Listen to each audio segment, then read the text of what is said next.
నమస్కారం. జిల్లా సమగ్ర నివేదికకు స్వాగతం. ఈ కార్యక్రమం ద్వారా ఆయా జిల్లాల్లో అభివృద్ధి కార్యక్రమాలు, ముఖ్య ఘటనలు, పరిణామాలు, ఇతర అంశాల గురించి తెలుసుకుంటున్నాం కదా. ప్రస్తుతం రంగారెడ్డి జిల్లా నుంచి ఎంబీఆర్ శర్మ గారు అందుబాటులో ఉన్నారు. ఆయన్ని అడిగి మరిన్ని వివరాలు తెలుసుకుందాం. నమస్కారం అండి శర్మ గారు. నమస్కారం అండి. రంగారెడ్డి జిల్లాలో ఇటీవల చోటు చేసుకున్న సంఘటనల వివరాలు తెలపండి. రంగారెడ్డి జిల్లాలో ఈ నెల కొత్త ప్రభుత్వం, కాంగ్రెస్ ప్రభుత్వం కొలువు తీరాక ప్రజాపాలన పేర ఆన్లైన్ లో వారిచ్చినటువంటి 6 గ్యారంటీల కింద దరఖాస్తులు తీసుకున్న ప్రక్రియ పూర్తయింది. అంతేకాకుండా రాబోయే పార్లమెంట్ ఎన్నికల గురించి జిల్లా యంత్రాంగం విస్తృతమైనటువంటి ఏర్పాటు చేస్తోంది. ఈసారి కొంత వర్షాభావ పరిస్థితులతో వరి సాగు ఈ యాసంగి పంటకు తగ్గే అవకాశం ఉంది. ఇవి ముఖ్యాంశాలు. రంగారెడ్డి జిల్లాలో ప్రజాపాలన దరఖాస్తుల ఆన్లైన్ ప్రక్రియ ఎలా కొనసాగుతోంది?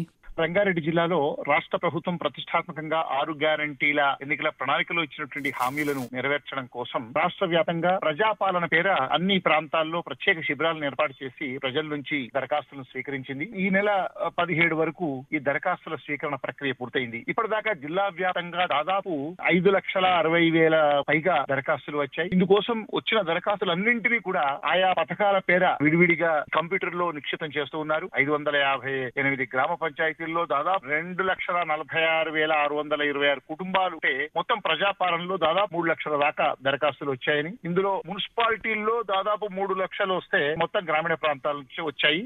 పార్లమెంట్ ఎన్నికలకు ఏర్పాట్లు జరుగుతున్నాయి కదా, వాటి వివరాలు తెలపండి. పార్లమెంట్ ఎన్నికలపై రాష్ట్ర ఎన్నికల ప్రధాన కమిషనర్ అలాగే కేంద్ర ఎన్నికల కమిషన్ ఇచ్చినటువంటి మార్గదర్శకాలు, సూచనలకు అనుగుణంగా జిల్లా కలెక్టర్ ప్రత్యేకంగా సమీక్షా సమావేశాలు చేస్తూ ఎన్నికలకు అధికారులను సన్నద్ధం చేస్తూ ఉన్నారు. ఈ జనవరి 1వ తేదీ 2024 వరకు 18 ఏళ్లు నిండిన వారందరినీ కూడా ఓటు హక్కు పొందేలా కొత్త ఓటర్లకు అవకాశం కల్పిస్తూ ఉన్నారు. అదేవిధంగా ఇప్పటిదాకా ఉన్న కేంద్రాలు, గత ఎన్నికల్లో ఉన్న అనుభవాలు, కొత్తగా పోలింగ్ కేంద్రాలు ఎక్కడైనా ఏర్పాటు చేయాలా అనే కొత్తగా ప్రతిపాదనలు ఏమైనా వచ్చాయా వాటి మీద కూడా పరిశీలిస్తూ ఉన్నారు. మొత్తం 1,450 పైచిలకు ఓటర్లు కలిగిన చోట పోలింగ్ కేంద్రం ఏర్పాటు చేసే దిశగా అధికారులు చర్యలు తీసుకుంటున్నారు.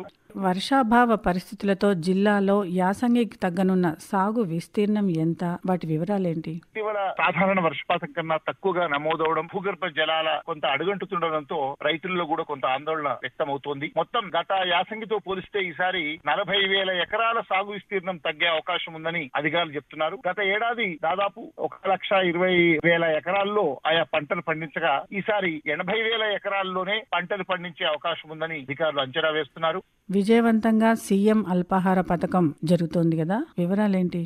జిల్లాలోని పాఠశాలల్లో ఉదయం అల్పాహార పథకాన్ని గత సంవత్సరం అక్టోబర్ 6న ఇది ప్రారంభమైంది. అన్ని పాఠశాలల్లో బ్రేక్ఫాస్ట్ పథకం కింద చాలా విజయవంతంగా జిల్లా వ్యాప్తంగా అమలవుతుంది. జిల్లా వ్యాప్తంగా కూడా పౌష్టికాహారాన్ని అందించేటువంటి అల్పాహారం, కిచిడి, పొంగల్, ఉప్మా వంటి వాటిని విద్యార్థులకు పోషక విలువలతో కలిసి అందిస్తున్నారు. జిల్లాలో మొత్తం 881 ప్రాథమిక పాఠశాలల్లో 63,000 మంది, అదేవిధంగా 181 ప్రాథమిక ఉన్నత పాఠశాలల్లో 15,500 మంది, 248 హై స్కూళ్లలో 65,000 మంది విద్యను అభ్యసిస్తున్నారు. వీరందరికీ కూడా ఈ 365 పాఠశాలలో ప్రస్తుతం బ్రేక్ఫాస్ట్ పథకం అమలవుతుంది. అల్పాహార పథకం వల్ల విద్యార్థుల హాజరు శాతం కూడా పెరుగుతోందని అధికారులు సంతృప్తి వ్యక్తం చేస్తూ ఉన్నారు. జిల్లాలో మారుతున్న రాజకీయ సమీకరణాలు, పురపాలక సంఘాల్లో అవిశ్వాస నోటీసుల నేపథ్యంలో జిల్లా రాజకీయ పరిస్థితి ఏంటి? జిల్లా వ్యాప్తంగా కూడా అన్ని చోట్ల ఇప్పటికే బడంగపేట మున్సిపల్ కార్పొరేషన్, ఇబ్రహీంపట్నం, పెద్దంబరిపేట మున్సిపాలిటీల్లో అవిశ్వాస తీర్మానానికి నోటీసులు ఇచ్చారు. అదేవిధంగా ఆదిబట్ల మున్సిపాలిటీలో కూడా కలెక్టర్ కు ఈ నోటీస్ అందింది. ఇలా చాలా మున్సిపల్ కార్పొరేషన్లలో, అదేవిధంగా మున్సిపల్ కౌన్సిల్స్ లో ప్రస్తుతం ఉన్నటువంటి అధికార పార్టీ మేయర్లపై అధికార పార్టీ కౌన్సిలర్లు కూడా, కార్పొరేటర్లు కూడా కొంతమంది ప్రతిపక్ష కౌన్సిలర్లు కార్పొరేటర్లతో కలిపి వారు అవిశ్వాస తీర్మానానికి సంబంధించిన నోటీసులు అందజేస్తున్నారు.